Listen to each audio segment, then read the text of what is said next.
Oke, halo guys, welcome back to Korea Ramit bersama orang Korea yang medok.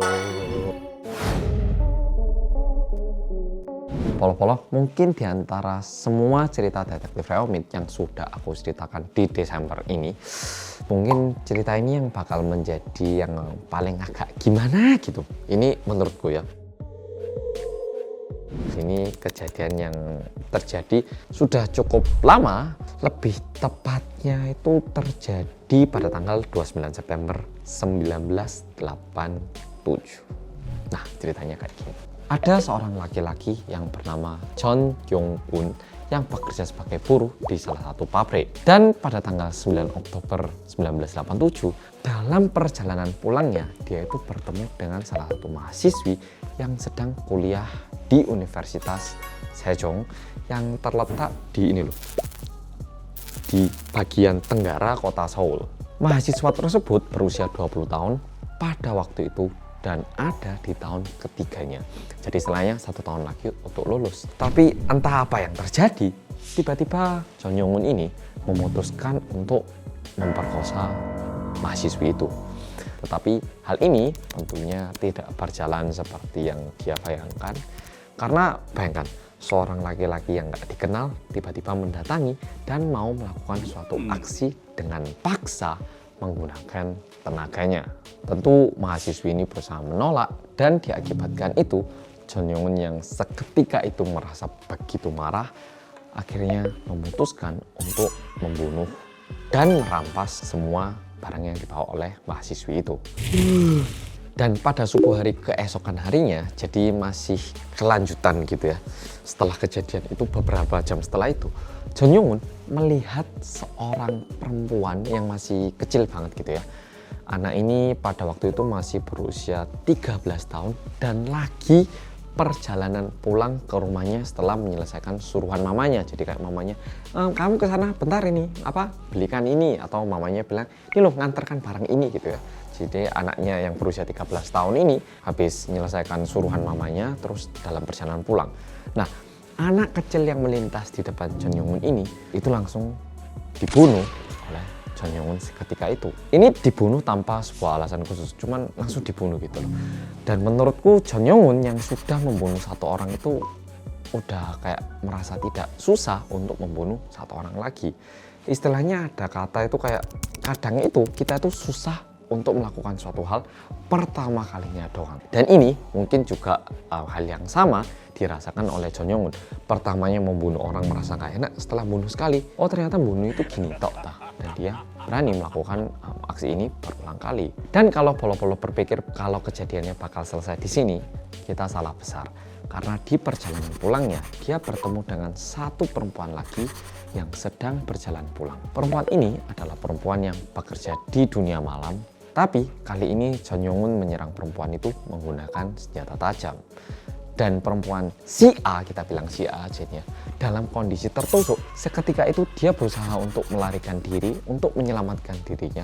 Dan untungnya ada seseorang yang menyaksikan kejadian itu dan langsung membantu si A dan langsung menghubungi rumah sakit. Dan si A ini berhasil dipindahkan ke rumah sakit. Meskipun si A ini mengalami luka yang cukup parah, si A ini tidak meninggal. Dalam waktu kurang dari 12 jam, Chon Yong-un ini udah membunuh 2 orang dan juga mengakibatkan 1 orang cedera cukup parah. Dan bahkan salah satu orang yang dia bunuh adalah anak kecil. Dan kejadian si A ini langsung dilaporkan kepada polisi dan polisi menyadari bahwa ini adalah situasi yang cukup kritis dan mulai melakukan investigasi. Polisi menduga pelakunya sama karena 3 kejadian ini, ada 2 orang yang meninggal dan juga si A yang terluka ini terjadi di tempat yang berdekatan satu sama lain, itu kayak nggak terlalu jauh. Dan juga waktu kejadiannya itu juga kayak deket-deket gitu loh, nggak sekali di sini 2 bulan kemudian, tapi setelah ini beberapa jam kemudian. Dan untungnya pada waktu polisi mulai melakukan investigasi ini lebih dalam, si A itu menyadarkan diri dan memberikan kesaksian akan apa yang dia alami pada tanggal 10 Oktober 1987. Jadi di subuh harinya itu yang terjadi apa? Itu dia sampaikan kepada polisi.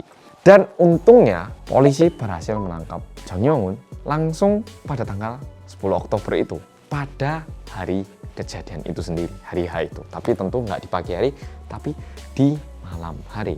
Polisi berhasil menemukan tas milik mahasiswi Sejong yang dibunuh oleh Jeon Yong-un ini. Dan tas ini ditemukan di salah satu tempat minum di sekitar tempat kejadian. Ketika polisi tanya kepada pemilik bisnis, ini tasnya nemu di mana? Gitu. Pemilik bisnis ini bilang kalau ada satu laki-laki yang datang pada tanggal 9 di malam hari gitu, dan dia setelah minum-minum di sana, dia itu ngutang dan bilang, oh ini loh barang ini tas saya jaminkan di sini, besok bakal saya lunasi, jadi ini jaminannya gitu. Katanya ada satu cowok yang datang kayak gitu, minum dan nitipkan tas ini.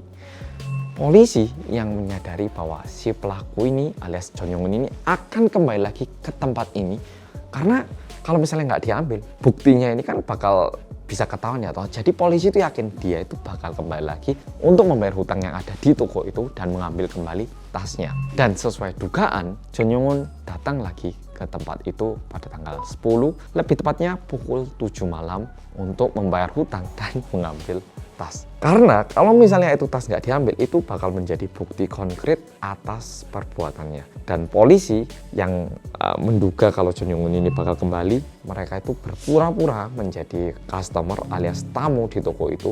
Dan waktu Jeon Yong-un datang untuk mengambil tas, dia ditangkap dan langsung ditanya oleh polisi. Kamu kenapa gini?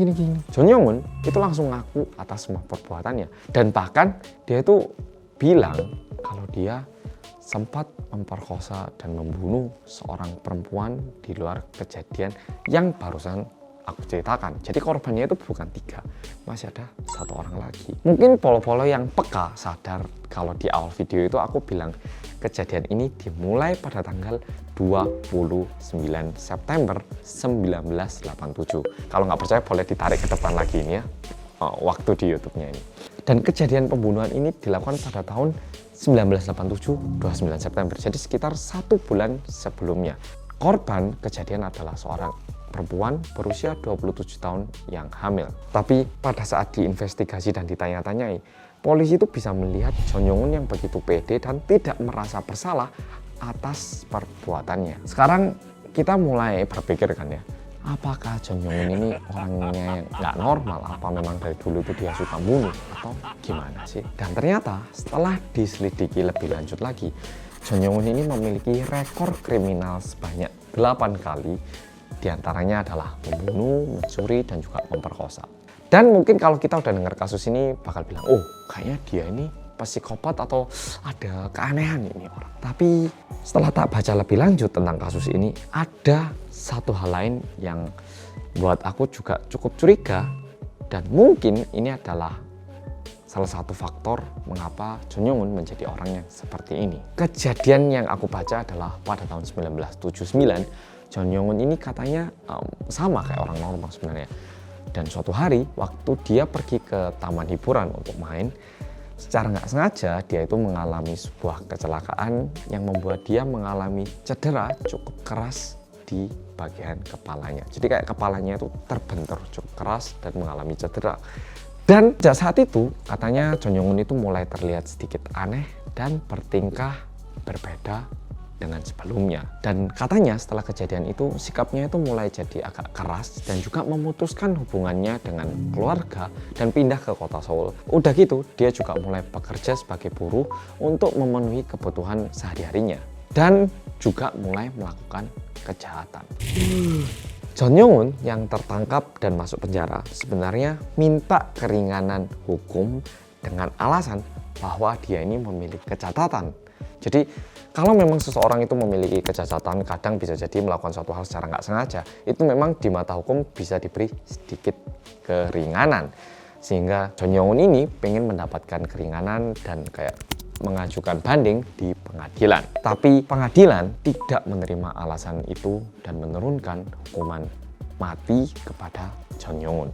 Sehingga dia menerima hukuman mati pada tanggal 29 Desember 1992. Cerita kali ini sampai di sini. Mungkin kali ini kita jadi mikir, tidak semua orang terlahir dengan suatu sifat yang jahat. Tetapi bisa jadi mungkin ada kemungkinan cedera ataupun luka secara fisik juga dapat mengakibatkan perubahan sifat dan juga pemikiran seseorang. Apalagi kalau cederanya ini di bagian kepala dekat otak. Nah, kalau aku secara pribadi, tentu aku bukan dokter, aku bukan seorang ahli, tapi aku berpikir mungkin saat kepalanya terluka itu mengakibatkan keseimbangan antara kemampuan seseorang berpikir dengan kemampuan seseorang untuk mengontrol instingnya itu agak rusak. Sehingga sejak saat itu Jeon Yong-un itu lebih mudah mengikuti apa yang dikatakan oleh nalurinya.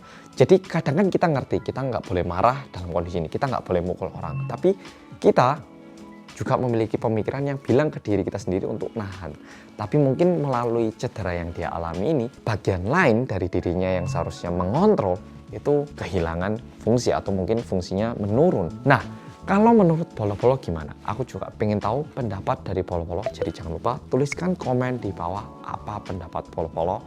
Dan sampai jumpa lagi besok dengan video detektif Realmate lagi yang lebih menarik lagi. Oke Polo-Polo, makasih sudah nonton dan sampai jumpa di video berikutnya.